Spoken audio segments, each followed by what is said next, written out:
Greetings and welcome to another episode of the Planetary Persuader. I'm your host, Kozmic Kev, and this is for the week of July 1st through the 8th. Now, for you Friday viewers, you woke up here on the west coast of North America to an eclipse, a solar eclipse, and that occurred at 1:54 a.m., so very early in the morning.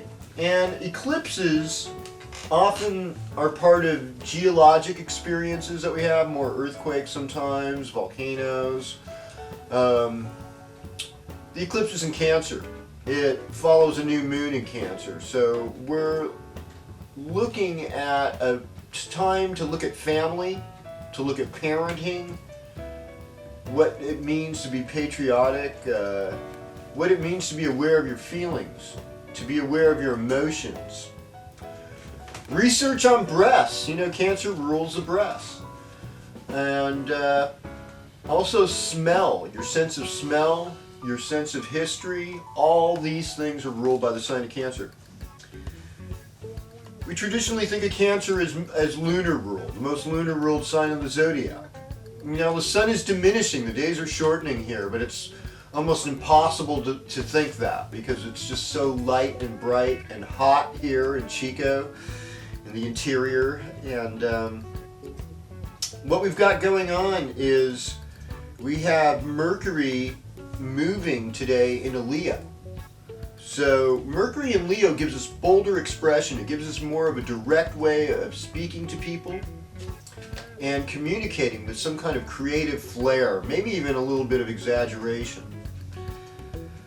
Venus is in Gemini, but it's moving into Cancer this week. I believe late Sunday night. So Sunday night, 9:17 p.m. Pacific Daylight Time, we've got Venus in Cancer. And Mars is in Gemini, Jupiter is in Taurus, we've got Saturn still in Libra direct, Uranus is in Aries direct, and we have a retrograding Neptune in Pisces, as well as a retrograding Pluto in Capricorn. North Node now at 23 degrees Sagittarius. So putting the South Node directly at 23 degrees Gemini. So what can we make of this time? Well, one of the things about the cardinal cross of Pluto in Capricorn, Saturn in Libra, and Uranus in Aries is that it's always there, but it's missing that fourth spoke to make all that cardinal energy run. And that fourth spoke is the emotion.